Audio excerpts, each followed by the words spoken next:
মুজিবনগরে বিশ্ব তামাক মুক্ত দিবস উদযাপন। বিশ্ব তামাক মুক্ত দিবস উপলক্ষে মেহেরপুরের মুজিবনগরে আলোচনা সভা ও র্যালি অনুষ্ঠিত হয়েছে। ৩১ মে শুক্রবার সকাল 10টার দিকে মুজিবনগর উপজেলা প্রশাসনের আয়োজনে মুজিবনগর উপজেলা পরিষদ সম্মেলন কক্ষে আলোচনা সভা অনুষ্ঠিত হয়।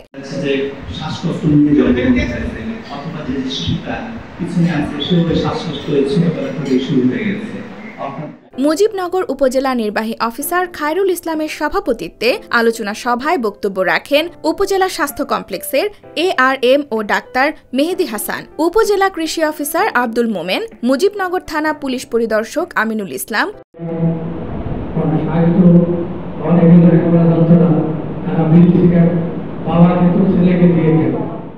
মুজিবনগর উপজেলার সহকারী কমিশনার ভূমি নাজমুস সাদাত রন্ত এবং আমন্ত্রিত অতিথিদের সাথে মতবিনিময় হয়। এছাড়াও সকালে বিশ্ব তামাক মুক্ত দিবস উপলক্ষে একটি র্যালি বের করা হয়। মুজিবনগর উপজেলা নির্বাহী অফিসার খায়রুল ইসলামের নেতৃত্বে র্যালিটি মুজিবনগর সড়ক প্রদক্ষিণ করে।